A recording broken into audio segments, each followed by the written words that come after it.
Ondas. Ondas são perturbações causadas em um meio, transmitidas de um ponto a outro, sem que haja transporte de matéria.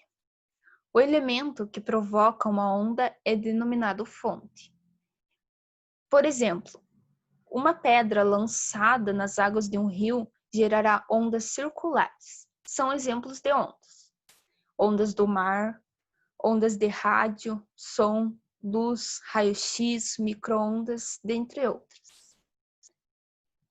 Classificação segundo a sua forma. Na imagem acima, vamos ver a forma longitudinal. É quando a vibração da onda está no mesmo sentido da sua propagação, por exemplo, som. E a imagem abaixo, vamos ver a forma transversal, que é quando a vibração da onda está no sentido perpendicular à sua propagação, por exemplo, a luz. Classificação segundo sua natureza. Temos a mecânica e a eletromagnética. A mecânica, ela necessita de um meio material para se propagar. Por exemplo, como vemos na imagem, o som. E a eletromagnética, ela se propaga no vácuo e em meios materiais de forma transversal. Por exemplo, a luz. Classificação segundo a sua direção de propagação. Temos 3 direções: unidimensional, bidimensional e tridimensional. Na unidimensional, quando a propagação é apenas em uma direção, por exemplo, a onda em uma corda de violão. A bidimensional é quando a propagação é feita em 2 direções. Exemplo, a onda em uma superfície de água. E a tridimensional é quando a propagação é feita em 3 dimensões, por exemplo, as ondas de rádio. Características da onda. Então, vou começar pelo comprimento de onda. O comprimento seria a distância entre valores repetidos sucessivos num padrão de onda. Então, geralmente o comprimento de onda é representado pela letra grega lambda, que é essa na base do gráfico ali, que mais parece um Y de ponta cabeça. Esse é o símbolo que representa o comprimento de onda. Velocidade de propagação da onda. Para esse cálculo, é usado o mesmo conceito e fórmula da velocidade média. Então, é a divisão entre o espaço que a onda percorre em função do tempo. A amplitude. Ela corresponde à altura da onda, que pode ser marcada pela distância entre o ponto de equilíbrio, que seria o repouso da onda, até a crista, que é a parte mais alta da onda. A crista indica o ponto máximo da onda, enquanto o vale indica o ponto mínimo. Então, a crista aqui em cima do gráfico é o ponto máximo onde a onda chega. E o vale, aqui na parte de baixo do gráfico, é o ponto mínimo onde a onda chega. O período. Ele é representado pela letra T e ele corresponde ao tempo de um comprimento de onda. Então, no SI, a unidade medida do período é o segundo. A frequência de onda, ela é representada pela letra F, e no SI a frequência é medida em Hertz, que a abreviação é o Hz, e corresponde ao número de oscilações da onda em um certo período de tempo. A frequência, ela não depende do meio de propagação, somente da frequência da fonte que produziu a onda. Bom, aqui nessa tabela ele mostra como as ondas se propagam nos diferentes meios. Então, no oxigênio, a velocidade da propagação da onda é 317 metros por segundo. No ar é um pouquinho mais rápido. Na água é bem mais rápido, porque como a onda vibra, as vibrações vão passar mais rápido pela água. E no ferro é bem mais rápido, porque a vibração do ferro é um bom condutor, por assim dizer, de frequências. A vibração dele é enorme. Sobre a intensidade. As ondas elas podem aumentar essa intensidade conforme vai mudando, tipo de aparelhos e etc. Tudo tem onda, o que está representado aqui no gráfico. E elas vão de não ionizantes até as radiações ionizantes. As não ionizantes são um tipo de radiação de baixa frequência e baixa energia, que também pode ser chamado de campo eletromagnético. Ele se propaga através de uma onda eletromagnética. Então, rádio, frequências de computador, até as ondas do micro-ondas infravermelho, elas são modalidades não ionizantes. Agora, a radiação ionizante são tipos de radiações que carregam uma grande energia que é suficiente para arrancar elétrons que se encontram ligados a átomos e moléculas. Essa radiação ela pode ser de natureza corpuscular, que pode ser tipo a radiação alfa e a radiação beta, ou a do tipo eletromagnética, como os raios gama e os raios X, e também algumas frequências de raios ultravioletas. Então, esses seriam os tipos de intensidade das ondas. A posição de ondas de interferência construtiva é o fenômeno que vai ocorrer quando duas ou mais ondas elas vão se encontrar. Isso vai gerar uma onda resultante, que é igual à soma algébrica das perturbações de cada onda. Então, vamos imaginar que nós vamos ter uma corda esticada na posição horizontal e, ao ser produzido pulsos na mesma largura, mas em diferentes amplitudes, nas pontas dessas cordas, ele vai poder acontecer uma superposição de duas formas.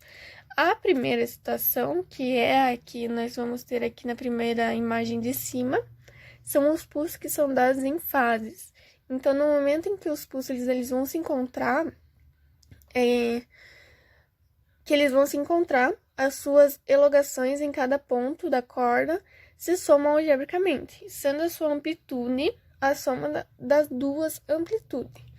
Já nessa imagem aqui embaixo, é um encontro, é após esse encontro, mas cada um ele segue em sua direção inicial, como suas características iniciais conservadas. Então, esse tipo de superposição, ele é chamado de interferência construtiva, já que a superposição ele faz com que a amplitude seja momentânea, aumentada em módulo. Então, a superposição de ondas de interferência destrutiva são os pulsos que são dados em posição de fase. Então, novamente, ao elas se encontrarem, as suas amplitudes serão somadas, mas podemos observar que o sentido da amplitude A1 vai ser negativo. Então, portanto, A1 é igual a zero. Logo, o pulso resultante terá amplitude igual à diferença entre as duas amplitudes, que é a segunda imagenzinha ali. Então, sendo que o sinal vai ser negativo e está ligado à amplitude e elongação da onda no sentido negativo, após o encontro, cada um vai seguir em direção inicial com suas características iniciais conservadas. Esse tipo de superposição ele é chamado de interferência destrutiva, já que a superposição faz com que as amplitudes momentaneamente reduzida em módulo.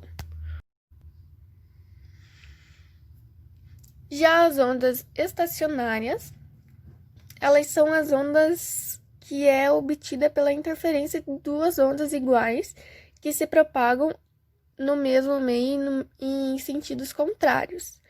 Então, aqui a primeira imagem de cima vai se entender ondas iguais, aquelas que possuem a mesma frequência, mesma amplitude, mesmo comprimento de onda, mesma velocidade. Então, já na segunda imagem vai ser os elementos de onda estacionária, que o Vzinho ele vai significar o ventre de onda que corresponde ao ponto de crista ou vale, ou seja, ao ponto que sofre interferência construtiva. O N é igual a um nó ou nódo da onda que corresponde ao ponto que sofre interferência destrutiva. Então, a distância entre esses dois nós ou dois ventres consecutivos é igual à metade do comprimento de onda. Ou a distância entre um ventre e um nó consecutivo é igual a 1/4 do comprimento de onda. Então, um fuso ele vai corresponder à distância entre dois nós consecutivos, ou seja, meio comprimento de onda. Exemplos na biologia e aplicações. Os grandes especialistas nessa arte, chamada de ecolocalização ou biosonar, são os golfinhos e os morcegos. Ambos eles possuem uma visão aguçada que funciona perfeitamente durante o dia, mas normalmente eles precisam caçar e se locomover em ambientes com pouca luz. Em tais casos, eles conseguem enxergar sem utilizar os olhos, emitindo sons de alta frequência, em geral inaudíveis para o ser humano. Essas ondas, como mostra a imagem, elas batem na presa e nos obstáculos à frente e retornam na forma de ecos que, por sua vez, são decodificados como um mapa pelo cérebro do bicho. Nos morcegos, o grau de precisão é tão elevado que certas espécies conseguem detectar a presença de um fio de apenas 0,5 milímetros de espessura em pleno voo rasante. E nos golfinhos, o sistema é mais preciso ainda, pelo fato dele estar dentro da água. O som se propaga a uma velocidade de 4,5 vezes maior. Assim, ele consegue identificar peixes pequenos à distância ou até 200 metros. Existem também algumas espécies de pássaros que vivem em cavernas ou têm hábitos noturnos que também desenvolveram a ecolocalização rudimentar que serve só para locomoção daí. E até mesmo o ser humano. Ele pode utilizar a audição para localizar objetos ou evitar um obstáculo. Principalmente quem é cego de nascença, desenvolve a audição a tal ponto que esse sentido acaba substituindo em parte a visão.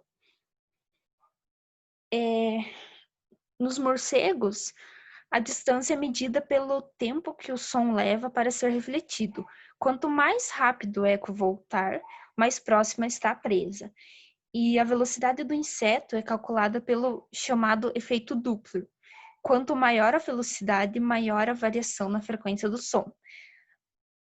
A partir do ângulo de entrada do som em seu aparelho auditivo, o morcego consegue visualizar a presa em 3 dimensões: altura, largura e profundidade. E a gente não ouve a maior parte dos guinchos produzidos pelos morcegos, pois a frequência das ondas sonoras é muito alta. O som mais agudo que um ser humano consegue escutar tem 20 Hz. E a frequência deles varia entre 20 e 200 Hz.